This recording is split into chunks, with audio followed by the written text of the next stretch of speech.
Shalom, senang sekali dapat berjumpa kembali dalam program Bible Study Online CK7. Nah saudara, hari ini kita akan melanjutkan pembelajaran kita dari kitab Yeremia pasal yang ke-33. Seperti kita ketahui bahwa Nabi Yeremia itu diutus Tuhan untuk memulihkan kerohanian bangsa Israel yang terpuruk, yang membelakangi Tuhan, yang memberontak kepada Tuhan. Sehingga Tuhan merancangkan sebuah hukuman. Tetapi Yeremia diutus kepada bangsa pilihan ini, yaitu bangsa Israel. Sekalipun mereka nanti akan dihukum Tuhan, tapi Tuhan akan pulihkan keadaan mereka. Karena memang Allah lewat perjanjiannya dengan Abraham itu tidak bisa tidak, mau tidak mau, harus ada kaum sisa yang akan dipulihkan Tuhan. Nah, kisahnya seperti apa? Janji pemulihan Yerusalem dan Yehuda ini. Mari, sebelum kita membaca, merenungkan firman Tuhan, kita datang kepada Tuhan, minta Roh Kudus mengurapi kita, sehingga kita mengerti apa yang kita pelajari hari ini. Haleluya, Yesus Tuhan, Kau sungguh baik, Kau sangat baik. Kasih-Mu nyata dalam hidup kami.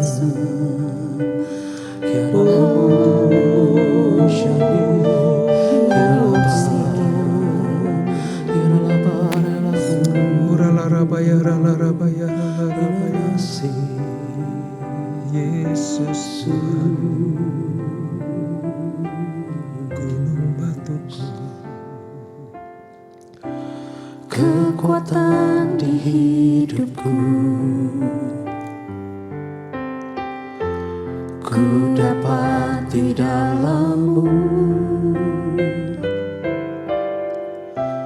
Kau teguhkan hatiku, tiada yang mustahil bagi-Mu. Kekuatan di hidupku, ku dapat di dalam-Mu. Kau teguhkan hatiku, tiada yang mustahil bagi-Mu. Sebab aku percaya, bukan karena melihat, namun karena firman-Mu yang selalu digenapi di hidupku. Ku percaya, bukan karena melihat, namun karena firman-Mu tiada pernah berubah. Sebab aku percaya, bukan karena melihat, namun karena firman-Mu yang selalu digenapi di hidupku. Ku percaya, bukan karena melihat, namun karena firman-Mu tiada pernah berubah. Amin Tuhan Yesus. Kekuatan di hidupku, ku dapat di dalam-Mu. Kau teguhkan hatiku, tiada yang mustahil bagi-Mu. Sebab aku percaya, bukan karena melihat, namun karena firman-Mu yang selalu digenapi di hidupku. Ku percaya, bukan karena melihat, namun karena firman-Mu tiada pernah berubah. Sebab aku percaya, bukan karena melihat, namun karena firman-Mu yang selalu digenapi di hidupku. Ku percaya bukan karena melihat, namun karena firman-Mu tiada pernah berubah. Sebab aku percaya bukan karena melihat, namun karena firman-Mu yang selalu digenapi di hidupku. Ku percaya bukan karena melihat, namun karena firman-Mu tiada pernah berubah. Namun karena firman-Mu tiada pernah berubah. Namun karena firman-Mu tiada pernah berubah.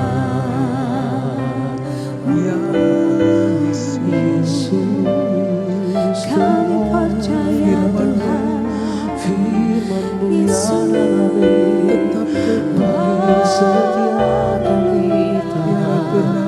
Ya Bapa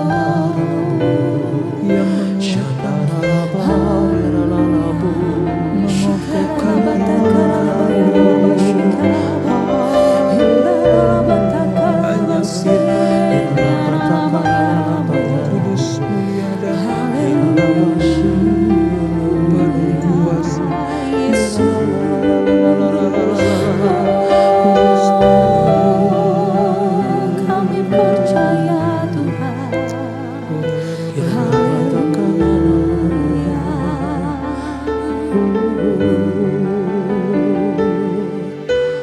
Aku percaya berkat-Mu atasku melimpah, kebajikan, kemurahan selalu mengikutiku. Ku puji, ku sembah Kau Tuhan.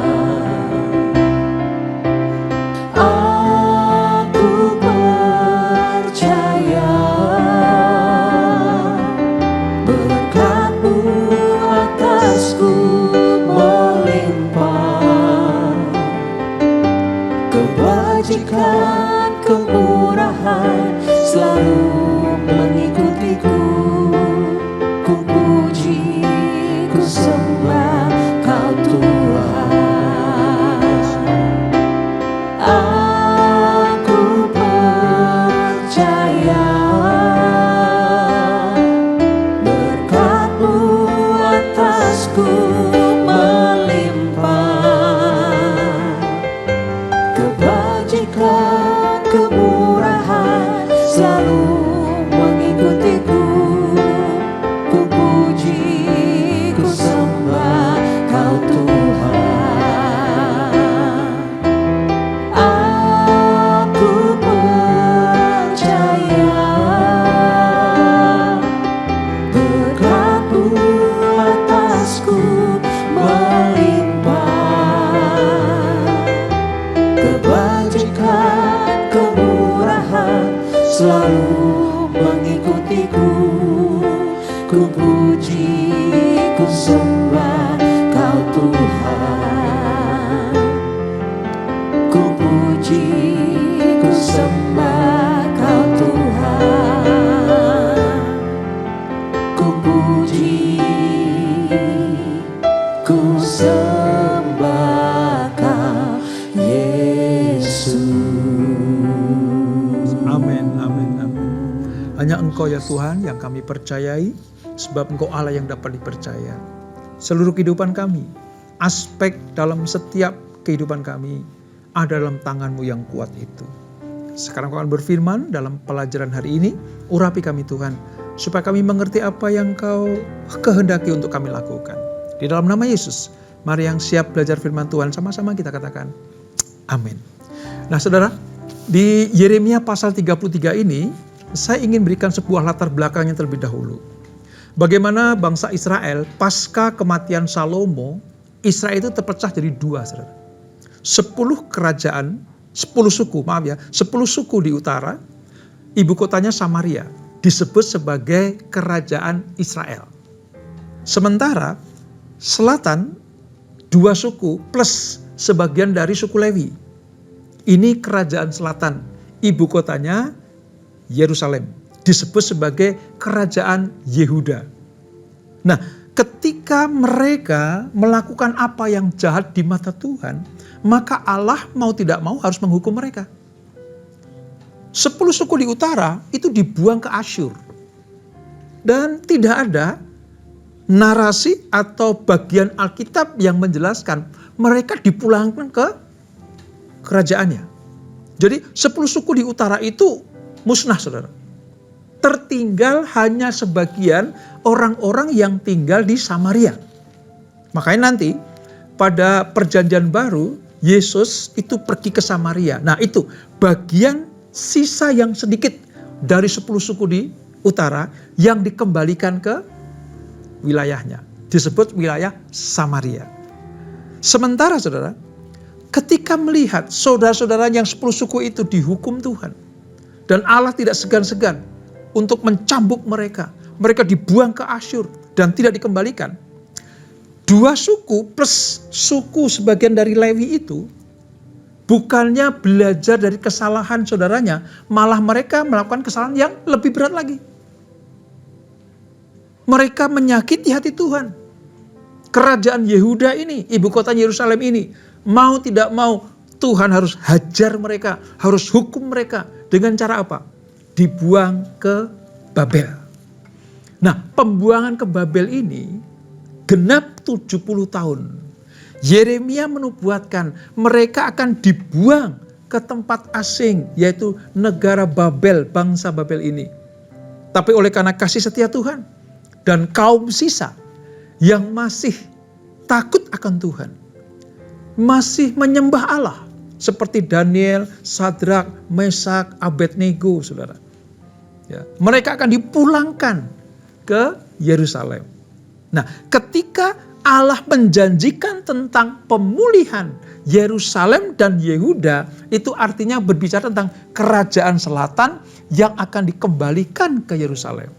Berbeda dengan kerajaan utara, 10 suku itu tidak dikembalikan, hanya menyisakan wilayah Samaria yang sampai sekarang masih diduduki oleh orang-orang Samaria. Nah, janji tentang pemulihan Yerusalem dan Yehuda ini dituangkan dalam sebuah nubuatan dari Yeremia kepada bangsa Israel. Nah, seperti apa nubuatannya, saudara? Mari kita baca ayat 1 sampai dengan ayat yang ke-13 terlebih dahulu. Demikian firman Tuhan. Janji pemulihan Yerusalem dan Yehuda. Yeremia 33, Alkitab saya halaman sekitar 1246. Demikian firman Tuhan. Datanglah firman Tuhan untuk kedua kalinya kepada Yeremia ketika ia masih terkurung di pelataran penjagaan itu. Bunyinya, beginilah firman Tuhan yang telah menjadikan bumi dengan membentuknya dan menegakkannya. Tuhanlah namanya. Berserulah kepadaku, maka aku akan menjawab engkau. Dan akan memberitahukan kepadamu hal-hal yang besar dan tidak terpahami, hal-hal yang tidak kau ketahui. Sebab beginilah firman Tuhan Allah Israel mengenai rumah-rumah di kota ini dan istana-istana para raja Yehuda yang dirobohkan untuk menahan tembok-tembok pengepungan dan mengenai pedang. Mereka akan bertempur melawan orang Kasdim dan membuat kota ini penuh dengan bangkai-bangkai manusia yang kutewaskan karena murkaku dan amarahku yang berkobar. Sebab aku telah menyembunyikan wajahku dari kota ini oleh karena segala kejahatan mereka. Sesungguhnya aku akan mendatangkan kepada mereka kesembuhan dan pemulihan. Dan aku akan menyembuhkan mereka dan akan menyingkapkan kepada mereka damai sejahtera dan keamanan yang berlimpah-limpah. Aku akan memulihkan keadaan Yehuda dan Israel serta membangun mereka seperti dahulu. Aku akan menahirkan mereka dari segala kesalahan dan dosa yang mereka lakukan terhadap aku. Aku akan mengampuni segala kesalahan dosa dan pemberontakan mereka terhadap aku. Kota ini akan menjadi nama yang menggembirakan, terpuji dan terhormat bagiku di hadapan segala bangsa di bumi yang mendengar segala kebaikan yang kulakukan kepadanya. Mereka akan terkejut dan gemetar karena segala kebaikan dan damai sejahtera yang kubuat baginya. Beginilah firman Tuhan, di tempat ini yang kamu katakan telah menjadi reruntuhan tanpa manusia dan tanpa hewan. Di kota-kota Yehuda dan di jalan-jalan Yerusalem yang sunyi sepi, itu tanpa manusia atau penduduk ataupun hewan, akan terdengar lagi suara kegirangan dan sukacita, suara pengantin laki-laki dan pengantin perempuan, suara orang-orang yang mengatakan, bersyukurlah kepada Tuhan semesta alam, sebab Tuhan itu baik, sesungguhnya untuk selama-lamanya kasih setianya. Sambil mempersembahkan kurban syukur di rumah Tuhan, sebab aku akan memulihkan keadaan negeri ini seperti dahulu. Demikianlah firman Tuhan. Beginilah firman Tuhan semesta alam. Di tempat ini yang sudah menjadi reruntuhan tanpa manusia atau hewan, dan di segala kotanya akan ada lagi padang rumput bagi gembala-gembala yang membaringkan kambing domba di situ.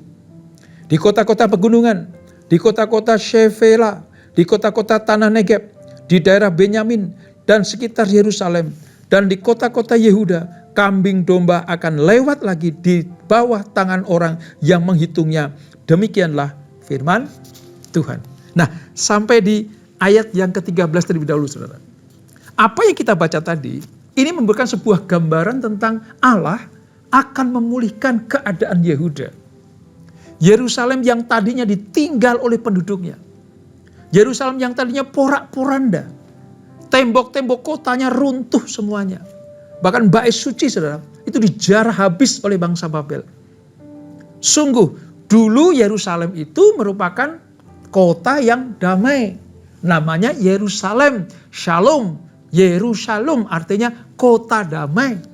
Tempat kediaman Tuhan. Tetapi karena pemberontakan, karena orang-orang yang tidak percaya kepada Allah, mereka lebih menyembah kepada ilah-ilah asing. Allah sangat cemburu.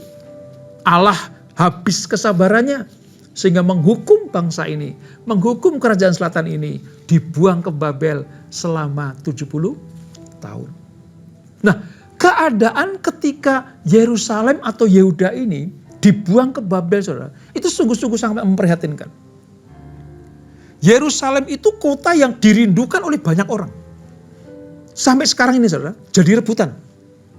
Sejak zaman raja-raja Israel sampai sekarang ini, Yerusalem adalah tempat di mana banyak bangsa ingin datang ke situ.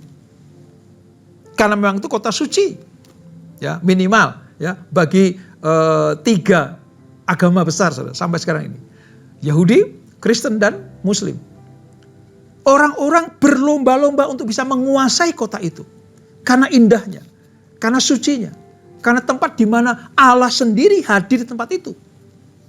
Tapi sayang, tempat yang indah, tempat yang penuh damai itu diporak-porandakan oleh tentara Babel karena dosa dan pemberontakan bangsa Israel, khususnya kerajaan selatan. Maka luluh lantak, saudara. Itu tidak ada bangunan satu, batu tidak ada yang berdiri di atas batu yang lain. Itu rata tanah. Mengerikan, menyedihkan, ya, memprihatinkan, ditinggalkan oleh banyak orang. Dulu jadi rebutan untuk dimiliki, untuk ditinggali. Tapi sekarang ditinggalkan karena apa? Merupakan semak belukar. Tidak ada keindahan, tidak ada kenyamanan. Tapi apa yang kita baca tadi lewat nabinya, yaitu Yeremia, Allah menjanjikan sebuah pemulihan. Sebuah pemulihan. Mengapa? Karena ada sebagian orang-orang Yehuda yang tetap percaya kepada Tuhan. Nah, ini kuncinya, saudara. Kalau dalam Alkitab kita sering menjumpai kaum sisa. Kaum sisa itu adalah mereka yang tidak ikut-ikutan berbuat dosa dengan teman-temannya yang lain. Kaum sisa ini betul-betul menyenangkan hati Tuhan. Dipersiapkan Tuhan untuk apa? Untuk menjadi penerus atas janji Allah kepada Abraham, kepada Ishak dan Yakub. Dari sini kita belajar. Tuhan Allahnya orang Israel itu, orang Yehuda itu adalah Tuhan yang berjalan di atas perjanjian. Jadi ketika Allah berjanji kepada Abraham, ingat ya dalam Kejadian itu, kitab Kejadian, kepada keturunan yaitu Ishak, diteruskan kepada Yakub. Yakub punya 12 anak laki-laki. Nah, janji Allah kepada Abraham itu diteruskan kepada keturunannya sampai dengan kerajaan Israel. Jadi dalam arti begini, sebobrok-bobroknya Israel, serusak-rusaknya Yehuda, separah-parahnya kerajaan Israel, umat pilihan Allah ini, Allah menyediakan pemulihan bagi kaum sisa. Sebab Allah berpegang terikat kepada perjanjiannya. Sering banyak bertanya, saudara, masuk ke saya, Pak kenapa ya kalau 10 suku itu dihancurkan gak dibalikin lagi ke Israel? Sementara 2 suku dikembalikan ke Yehuda. Ada banyak alasan, saudara. Yang pertama, nanti Yehuda itu akan menjadi soko guru atau menurunkan benih raja yang akan memerintah bukan hanya Israel tetapi seluruh dunia. Siapa itu? Mesias, Yesus Kristus. Allah sedang merancangkan sebuah pemulihan bukan hanya kepada orang Yehuda saja. Allah tidak hanya menyediakan pemulihan bagi orang Israel saja. Allah sedang memberikan sebuah jalan keluar untuk pemulihan bagi seluruh umat manusia di muka bumi ini. Makanya suku Yehuda ini terpelihara. Sebab nanti, ingat ya, suku Yehuda itu menurunkan raja-raja. Memang raja pertama Israel itu dari suku Benyamin, yaitu Saul. Tapi setelah itu nanti suku Yehuda lah yang akan mengambil tampuk pemimpinan. Nah, dari Daud, Salomo, sampai raja-raja berikutnya, nanti suatu kelak akan muncul. Pada peristiwa ini ya, dinubuatkan akan muncul Raja Agung, yaitu Yesus Kristus. Raja dan segala raja. Dia dari suku Yehuda. Makanya Yesus Kristus itu disebut sebagai singa dari Yehuda. Ini disampaikan. Yehuda dipulihkan. Mau tidak mau Yerusalem juga dapat imbasnya dipulihkan. Karena nanti ya, lewat pengembalian para buangan dari Babel itu akan muncul, dibangun kembali bait suci yang kedua. Pada zamannya Ezra, Nehemia, ya, Zerubabel, Daniel, Sadrak, Mesak, Abednego, mereka akan kembali ke Yerusalem untuk membangun kerohanian bagi bangsa pilihan Allah ini. Pelajaran pertama yang dapat kita petik itu begini. Yang pertama, ketika Allah merancangkan sebuah pemulihan, pasti punya tujuan. Tujuannya bukan hanya pada waktu itu saja dipulihkan. Tujuannya lebih besar lagi, lebih global lagi. Tadi saya katakan, kalau Yehuda dipulihkan, Allah punya rencana lewat suku ini akan lahir raja dan segala raja. Nah, kalau Allah memulihkan keadaan kita, memulihkan keadaan hidup kita masing-masing, keluarga kita dipulihkan, ekonomi kita dipulihkan, pelayanan kita dipulihkan, gereja Tuhan dipulihkan, Allah pasti punya rencana yang indah. Misalnya begini, kalau ada seseorang dipulihkan, Allah tidak hanya sekedar supaya orang itu saja yang mendapatkan berkat pemulihan. Supaya apa? Lewat orang itu yang dipulihkan Tuhan, dia menjadi berkat, menjadi terang, menjadi garam, menjadi saksi Kristus. Tujuan dari janji pemulihan Yerusalem dan Yehuda adalah lewat kehidupan bangsa Israel yang sudah dipulihkan, maka banyak orang akan datang kepada Tuhan. Ini inti dari pemulihan Yerusalem dan Yehuda. Nah, kita tahu, sekembalinya Allah memulihkan bangsa Yehuda ini, tadi dikatakan mereka akan menjadi tempat yang indah kembali. Menjadi tempat yang disukai orang lagi. Dulu semak belukar, dijauhi orang. Dulu menjadi tempat kejijikan. Gak ada hal yang bisa diambil dari kota yang sudah dihancurkan Tuhan. Tapi ketika Tuhan memulihkan, orang akan berbondong-bondong kembali untuk menikmati keindahan Yerusalem.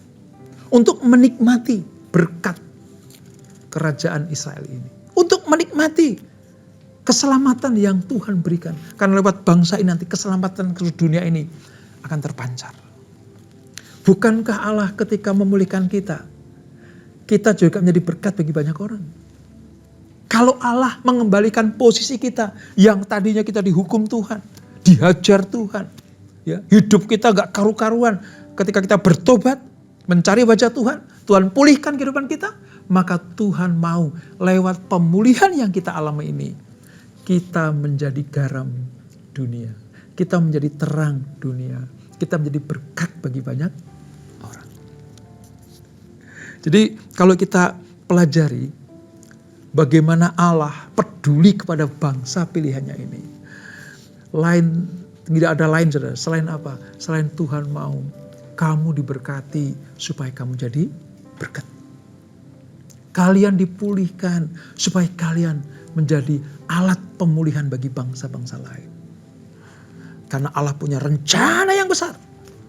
Rencana jauh ke depan sana pada peristiwa ini. Bahkan nanti akan ada Raja Mesias yang hadir, yaitu Yesus Kristus.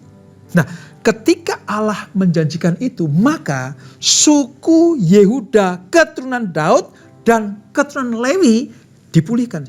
Perjanjiannya dipulihkan. Mari kita baca sedikit dari ayat 14 sampai dengan ayat yang ke-18. Kita lanjutkan ya.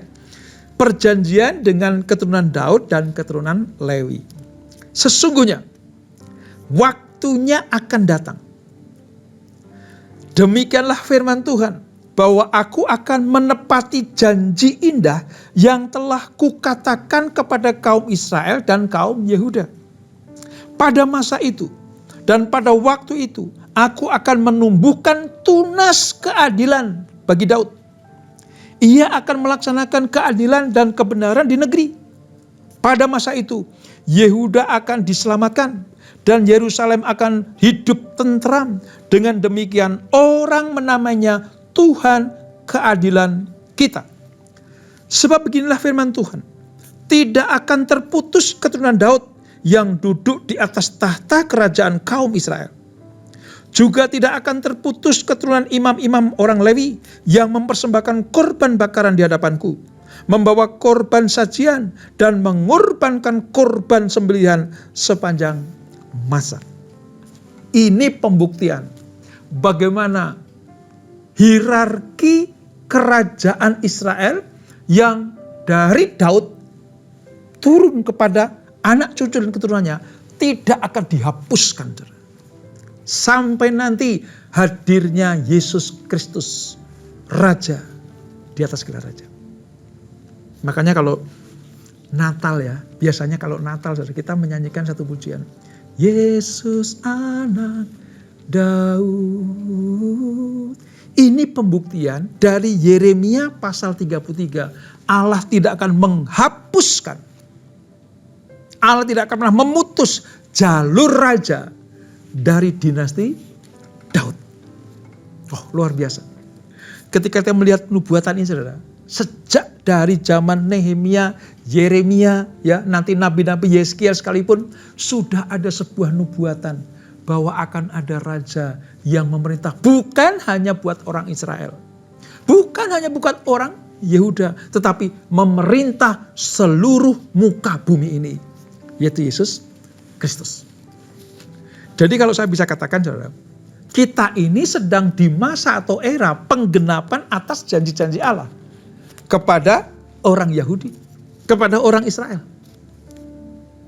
Dulu kerajaannya, Yerusalemnya, Yehudanya dipulihkan. Sekarang Allah punya rencana global, seluruh muka bumi dipulihkan. Supaya apa? Supaya setiap mata memandang, lidah mengaku, lutut bertelut, menyembah Yesus, Tuhan satu-satunya, Raja di atas segala raja.